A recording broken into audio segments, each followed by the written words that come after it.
Okay. So, I think I need to address something real quick before we really get started. I got this comment today, and I'm going to read it to you. This can't be a real game, LMAO. There is an auto button. Why even play at this point? It just seems that those who open their wallets are the winners, and there is no skill. The better stats will always win.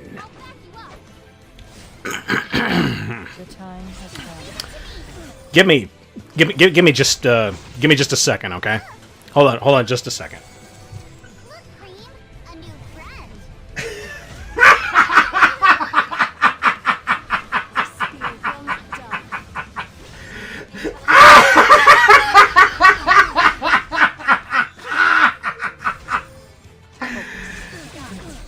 Oh, fuck!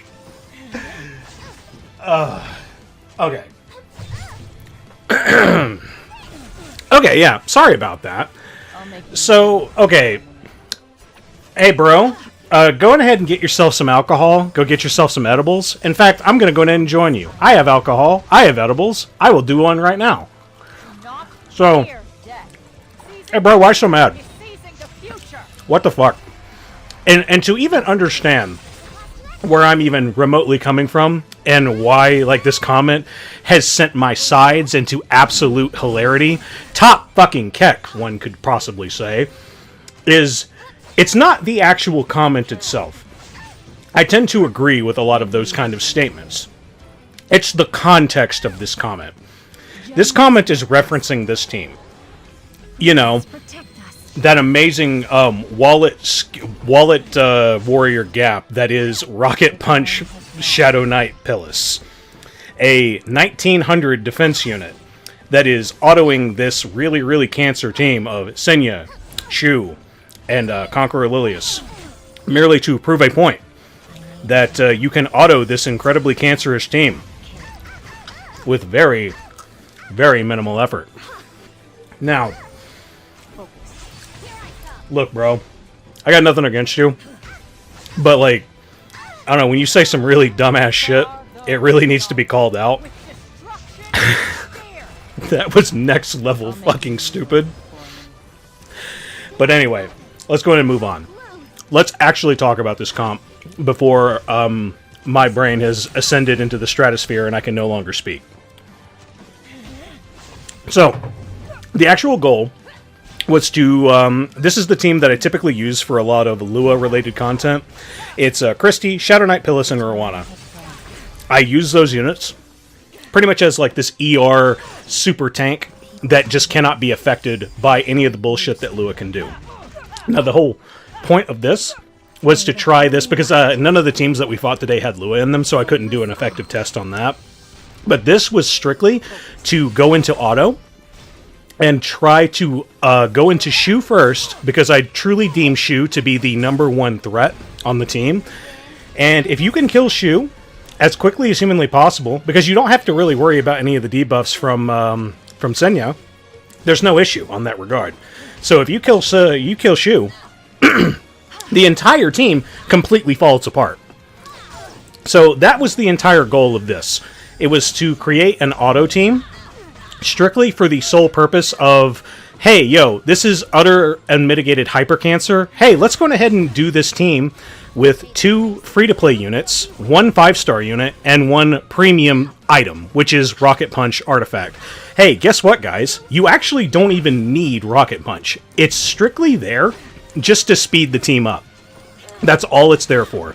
You don't really need Rocket Punch. If you had Bastion of Hope, you don't even need Christy.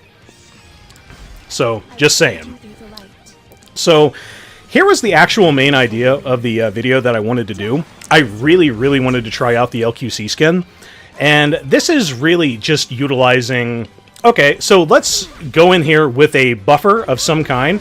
And the only one I could really think of was Diene, because Diene gives a really, really sick-ass 3-turn attack buff. And she also happens to give crit resist. That crit resist will definitely be used to see if we can tank the Ravi a little bit.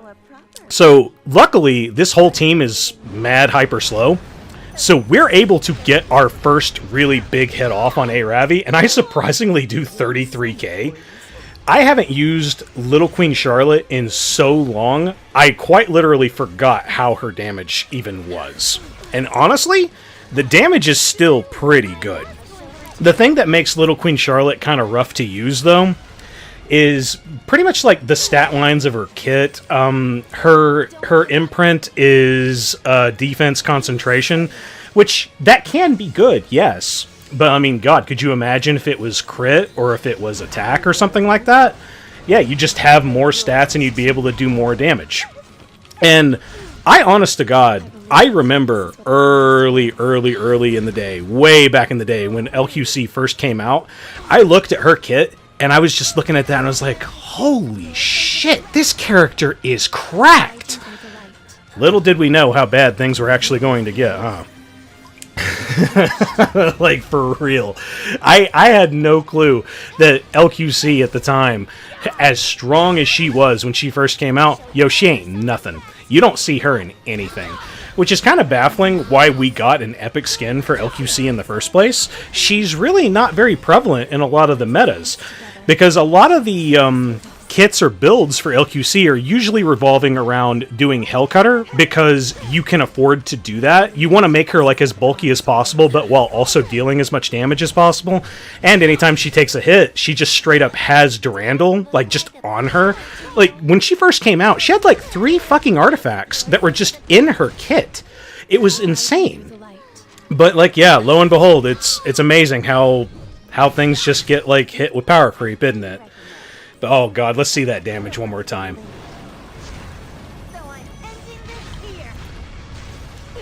Ah, god, it's so good.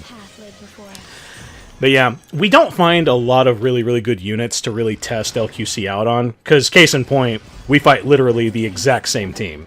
So it's the exact same team, the only real difference is that these guys are a little bit faster. So things look a little dicey in some areas, but you can still manipulate the team extremely well. Because with Diene there, you have some CR manipulation, you have pretty decent healing with Rod of Amaryllis, you have, of course, the S3, you got all that attack buff, all that good shit. It's wonderful. And I think right here, yep, I get the opportunity to go in, and I'm pretty sure this also kills this Ravi here too. Damn, that shit feels good. However, if that was a Proof of Valor Ravi, I actually don't think it would kill. Which is really disappointing about LQC. Like, she's meant to be like this absolute insane dark nuker, but she's really not as good at it as she really should be. If there was any buff that I guess she could get, and honestly, I don't know if this would be a good idea, which would be to give her attack buff before she does her S3. It would be nice and it would be convenient, yes, but I don't know if it would be, like, a good idea. I really don't know. And I kind of hate how, like, it's so useful to run Hellcutter on her when you could be running other things. It makes things so much easier for the sake of building crit, for the sake of getting more attack. Because you don't really want to turn cycle with speed on LQC, even though she straight up isn't adverse to it. It's just the stats are so important for like everything that you need for LQC. You can't really sacrifice any of those offensive or defensive stats for more speed. So like, yeah, that's like the kind of like problem that LQC is in. At least that's certainly what it feels like to me. And I haven't used her in so long because even though she did do really good damage against these Ravis, like I said, these are like Crimson Seed Ravis. In fact, I don't know if that actually occurred in this match or in the last one, but you actually do see the new effects of Crimson Seed happening. Basically what happens is Crimson Seed can proc on an attack now instead of receiving an attack, which in all honesty is an absolutely enormous nerf. That is a huge nerf to Crimson Seed. I am not a fan. Not in the slightest. I don't like that shit at all. But hey, I mean, it's not like I really saw a lot of Crimson Seed Ravis. They were all generally rocking Proof of Valor. I've not really been paying super attention lately. I don't know who Proof of Valor is currently going on, like in opposition. Like, I don't know who's, like, the favorite unit for a Proof of Valor anymore. But anyway, yeah, that was that fight. It was pretty basic, pretty normal. Just spread the damage, kill a Ravi whenever you get the opportunity with LQC, because she just straight up could. And injure with Alencia accordingly. So, here in this next fight, this was another test. Like I said, I didn't get an opportunity to use this comp against Lua Senya, Lua Choux, Lua anything. Like, there were no Luas on any of these fights, which was kind of upsetting, but hey, whatever. So what I instead opted to do was I wanted to try and see how much survivability this team really had. And before any of you get excited, nah, we do not auto this entire thing. Things actually start to get really, really bad really, really quick, and I turn the auto off. And it's mainly just because of Spector right over there. In fact, this team actually would work with absolutely no deaths on the left side if the Spector would cooperate a little bit and hit more into Shadow Knight, but that sadly just straight up doesn't happen. We don't have a guaranteed method of getting the hits into Shadow Knight because of our comp that we're using. Like, the only one who will hit into Shadow is going to be Rim, but our goal is to try and kill Rim as quickly as possible. And, like, right now, we're already in a pretty disadvantageous position. Our healer's taking a lot of punishment. We don't have, like, a lot of topped off health. Christy is essentially a useless unit, at least in this fight, especially because, like, we don't really need debuff protection for this particular fight. It's not necessary. What we could have done instead was we really could have just put any light bait of any kind in. Like, we could have put Doris in instead of Roana, and I think we would have done far, far better. We would have had death buff, like, almost permanently forever. We would have taken a lot less damage in several instances. Like, Roana is not useful here, neither is Christy. So, ultimately, you can just really look at this and say, like, yeah, this is just a straight-up bad draft. Now, we do win, but we do end up losing someone along the way. Going ahead and you can take your guesses on which one it is and what actually happens to them. Feel free to take those guesses now.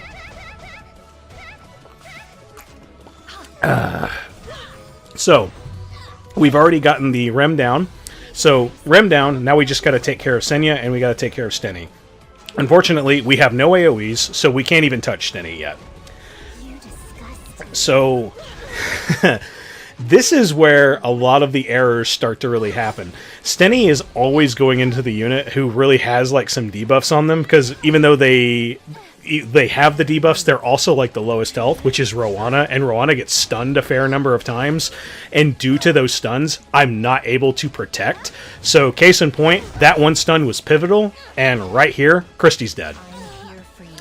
So, yeah, if I had perhaps switched the positioning and put Roana in the back row so she got a little bit more effect resist, so hopefully she wouldn't get stunned, because there ain't no way Christy's getting stunned, ain't no way Shadow Knight's getting stunned. If I had done that, we possibly would have been okay, but I mean, hey, it's hindsight's 2020. You have no idea, like, how it could have really been, how it could have been affected. But ultimately, the biggest factor in general, just from looking at these fights, are this was a bad draft, just straight up. Yeah, looking at this now, like, who could I have brought into all of this shenanigans? Probably just like some green DPSs. Zahak might have been in here somewhere. Like, yeah, I'm really, really bad at coming up with, like, strategies on the fly. But, yeah, like I said, Roana's not useful here. Could have probably brought Doris instead. I could have, in all honesty, I could have probably brought Edward, like the tank team that I use, which is Unbound Knight, Arrowell, Edward Elric, and, like, any other healer, probably Momo or something. And I think I would have been alright if I just did nothing but go into Rem until she died. And I think that would have probably been okay. But, like, yeah, if you see this is just how down to the wire this came. I was going to win regardless because Shadow Knight just had tons of health. Rocket Punch does damage. I was eventually going to win, but I was possibly going to lose both Roana and Christy in that fight. Just a careless decision, something that was just bad draft. Yeah, don't do that. So here, we're going into some pretty classic Summertime Iseria Ran shenanigans, and we're going to utilize Celine, and hey, who's going to have more attack than the Summertime Iseria? Dear God, hopefully nobody. And so we just pretty much one-tap her, and then we use this chance to go into the Arby. And honestly, even if this was a degen Arby, I'm not too worried about it, because Celine has done her job. I no longer need her. And now I just need to kill the Arby one more time, and the fight's over. Yeah, it's always really, really scary anytime you're using Blood Moon Haste and your units happen to have Death Break on them, and then it breaks the barrier. That is always a little bit of a heart attack moment. But yeah, we're still fine. Because yeah, like, what do we have to fight now? We just have to hit Rand like 2 more times and we're done. Now, get ready for the next fight. It is quite possibly the most anxiety-inducing match I think I've ever experienced. So, what's the plan? Well, we're going to go ahead and we're going to boost Milim up, and we're just going to straight up kill that Landy, because hey, we dispel stealth, and we're going to get an extra turn. We're going to hit him with that S1, and then we're going to hit with that S3. What could possibly go wrong? Oh, fuck. Oh, fuck. So, ladies and gentlemen, this is your PSA right now. If you have a Milim, build her speed DPS. Do not engage in the counter meme. Now, I'm not going to even spoil anything. Things happen. But, like, in all honesty, if you're going to use Milim, do the speed DPS route. Do not do the counter route. It's infinitely better. It's more consistent. The damage is higher. The speed is higher. You don't need, like, boosts to do your thing. It's just an all-around general better set. So, things are looking pretty grim right now. But you must believe.